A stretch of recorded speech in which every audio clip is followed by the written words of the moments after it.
Welcome to the United States of Small Business, a podcast where the essence of American entrepreneurship is celebrated in every episode. With host John Quick at the helm, join us as we embark on a journey through the heart of the nation, uncovering the inspiring stories of small business owners from coast to coast. Experience the vibrant energy of bustling cities and the serene beauty of small towns, all while discovering how individuals are turning their entrepreneurial dreams into reality, even against the greatest odds. Each episode brings you face to face with the dreamers, creators, and doers who form the economic backbone of our country, all sharing their spirit of innovation and resilience. Whether you are in the early stages of sowing the seeds for your own business, scaling new heights in your current venture, or simply captivated by tales of grit and triumph, you are in the right place. Tune in on platforms like Spotify, YouTube, Apple Podcasts, iHeartRadio, Pandora, and beyond. For deeper insights and to connect with the heart and soul of America's main streets, visit UnitedStatesOfSmallBusiness.com. Subscribe to United States of Small Business with host John Quick now and be inspired by the powerful stories of entrepreneurship, community, and the unwavering pursuit of the American dream. Begin your journey of inspiration with us today. Welcome, everybody, to the United States Small Business Podcast. I'm your host, John Quick. Today, we have the extraordinary guest, Katrina Purcell. Katrina is a dynamic business strategist and operations leader with a passion for life and a philosophy of creating oneself. She has conquered challenges like competing a full Ironman and executive MBA while working full-time. Katrina runs her own consulting firm, guiding early to mid-stage tech companies towards efficient growth. She's dedicated to empowering women and making a significant impact in the business world. Join us as we dive into her inspiring journey and invaluable insights. So without further ado, Katrina, welcome to the United States of Small Business Podcast. Hi, John. Thank you so much for having me. Well, this will be exciting to hear a little bit about your story and hear how folks can get a hold of you and check out what you're doing. But first, take me back to that first moment you kind of got the business entrepreneur tech bug. Give me that story. Everybody's got their story. So it's kind of a funny story. I always felt that if I just had a big idea, when you're working in corporate and you just think to yourself, God, I'd really love to be my own boss, but I just don't have, what is the idea? What would I do? And I think it's partially because I've always been more on the operations side, so very execution oriented. And I always felt like I just needed someone to come up with the big vision and then I would go execute it. And last year is when I realized, wait a minute, that could actually be the company going and helping other organizations execute their big ideas. And so that's how my consulting firm was born. Nice. So how's it been so far? You've been at it for a little bit. Tell me some of the ups and downs of what it's like starting your own tech consulting firm. It's interesting. It's a roller coaster being an entrepreneur. I think a lot of things worked out better than I thought. A few things didn't really work out as I expected. I think that you really have to be resilient. You have to kind of understand what you're getting yourself into. The part that I enjoy the most, I think, is getting to work with different teams, getting to sort of see how different models work, getting to kind of test. And I'm working with nonprofits and tech companies, which has been kind of fun and not something I intended to do originally. I was just going to be tech companies, and a few nonprofits approached and said, wait a minute, what you're doing for them, we actually need similar things. And so expanding out my ideal customer profile originally is definitely something I wasn't planning to do, but it worked out very well and I'm enjoying it. Nice. Well, if somebody reads about you, they'll see that you are passionate about helping women feel seen and heard in all fields. Can you give me or share a memorable experience where your guidance made a significant impact on somebody's career path or personal growth with that kind of philosophy? Sure. So I participate in an organization called iMentor here in New York City, which is where you mentor high school students from the time they're freshmen all the way through senior year, and then you can continue with them through college. And so my first one that I ever got is now going to Baruch in the city. And over the last summer, I got her job at a company I was working at. And so that way she could come in and start to learn what it was like to work in an office, see things she liked and didn't like, because she was sort of still feeling she wasn't sure what she wanted to be when she grew up. And so teaching her to advocate for herself in the workplace, just because she was an intern didn't mean that she, couldn't set boundaries, and that she could just be sort of pushed around and asked to get coffee, that she was there to learn and grow. And so that's one of probably the best examples. I think I also participate in a couple of different women's communities where the goal is really to provide resources to other women in the group and then have them provide back. So sort of an ask and offer. It's always about creating better for the group and not about sort of charging or selling your services, but more about that sense of community. That's awesome. I think I also read that you signed up for an Ironman and you didn't know how to swim. You got to tell me that story. I did. So that's one of my most probably craziest decisions. I always have surrounded myself with friends and family who push me to be my very best, sometimes even into things that I didn't know I was any good at. And so I have a friend who wanted to do an Ironman and said, you should do it. And I kind of said, well, what is that? I've never heard of it. And she said, it's just a little race. It's really no big deal. And I said, well, I guess, yeah, why not? And then I learned that it was a 140.6-mile race. And you swim for 2.4 miles, you bike for 112, and then you run a full marathon at the end. And I knew how to not drown. I had a pool growing up, but when you swim in the pool growing up, you jump off a diving board, you sort of doggy paddle to the side and you survive.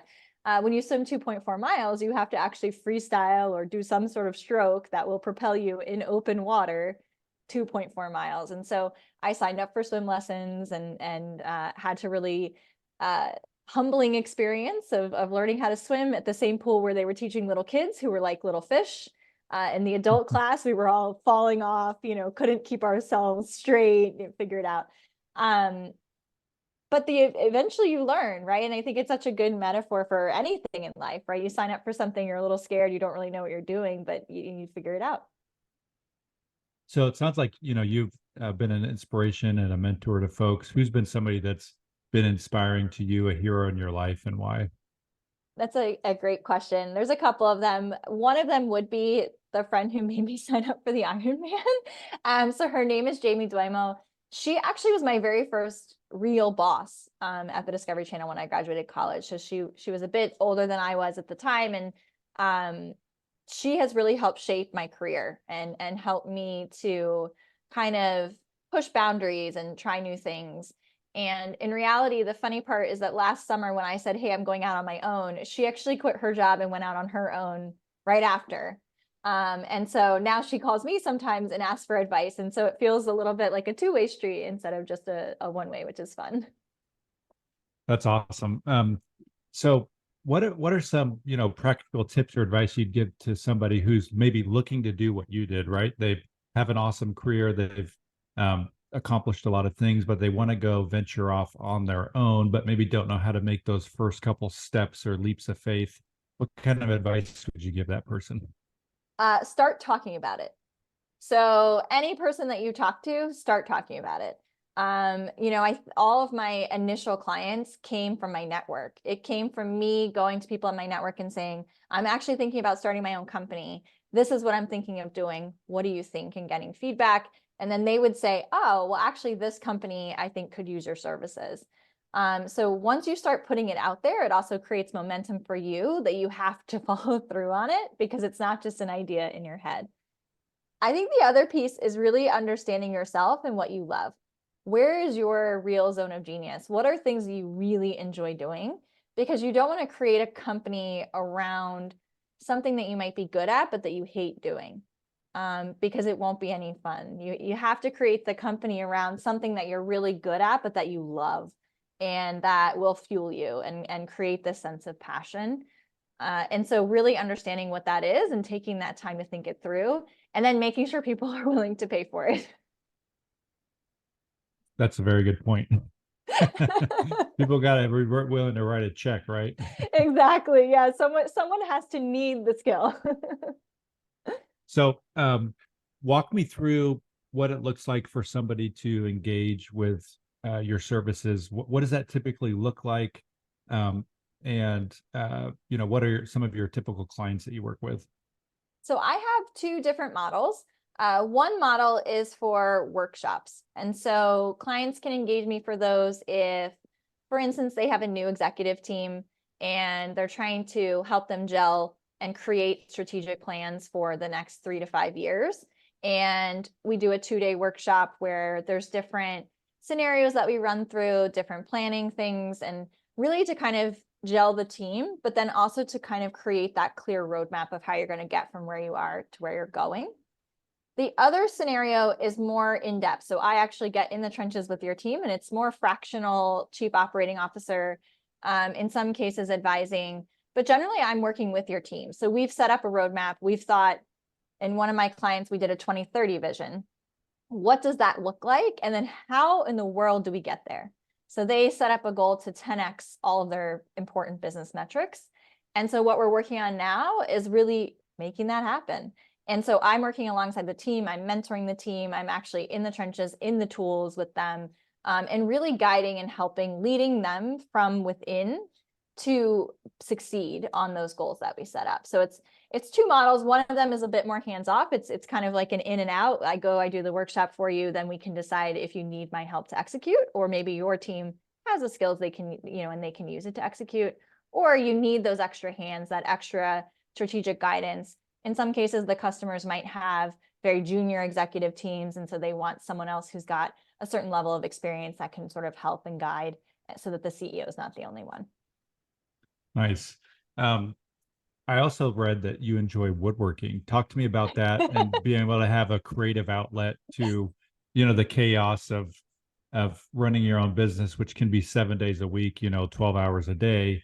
How important is it for you to have something that you kind of go home to, whether it's woodworking or long walks in Brooklyn? Talk to me a little bit about that. So we live in Brooklyn. This door behind me is actually a project that my husband and I worked on, a barn door to close off our living room.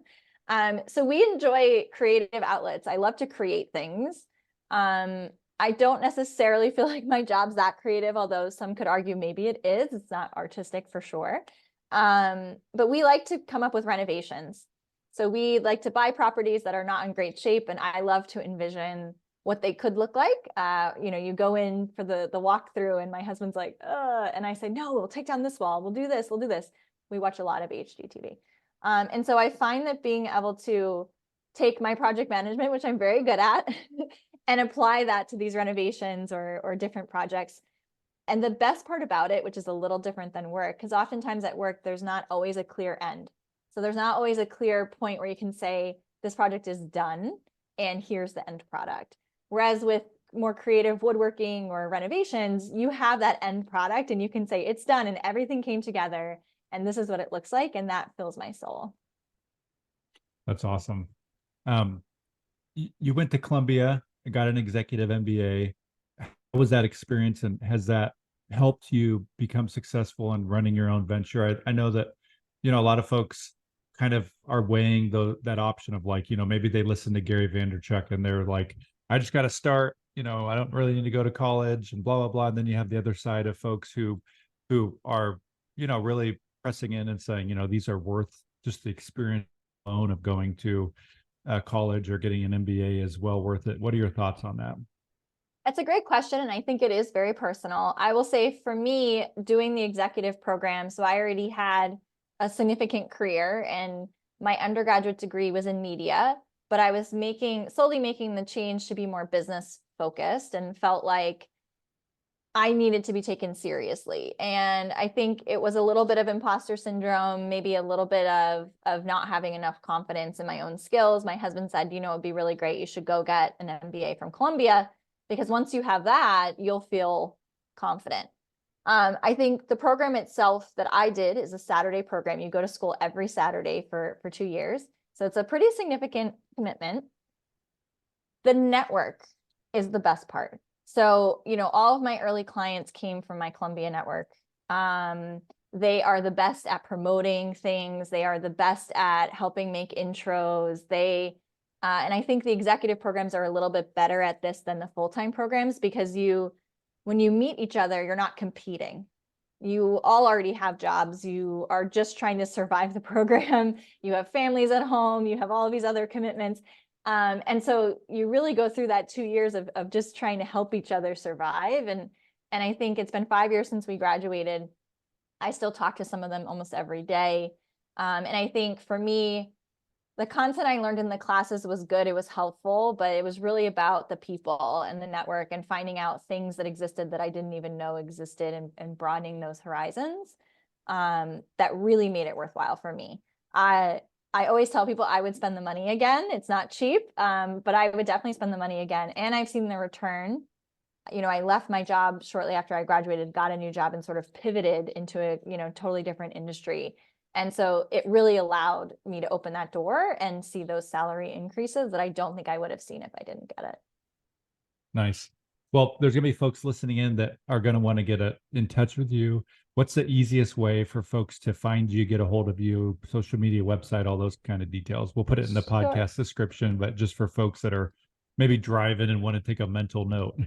Sure. So I'm pretty active on LinkedIn. So you can just find me, Katrina Purcell. My website is also super easy, just katrinapurcell.com, thanks to my fabulous husband. I also just launched with a friend of mine my own podcast called Manage Chaos, which is a podcast designed for startups in early stage businesses. And so you can find me there as well. Nice. Well, we'll definitely put all those links in the podcast description. Katrina, it's been a blast getting to know you, hearing your story. Do you have any last minute thoughts here before we head off? 15 minutes has gone by in a flash. It really did go by in a flash. I don't think so. I think the biggest thing is that if you're considering going out on your own, just know that everyone who's done it was scared. Everyone who did it was nervous. And you just kind of have to set up a plan and follow it and pivot as necessary. The worst thing you can do is never try it. Amen to that, folks. Well, Katrina, we really appreciate you joining us here on the United States of Small Business Podcast. We wish you nothing but success, and we hope everybody has a phenomenal weekend, Memorial Day weekend. Until next time, I'm John Quick from the United States of Small Business Podcast. Thanks, Katrina. Thanks so much.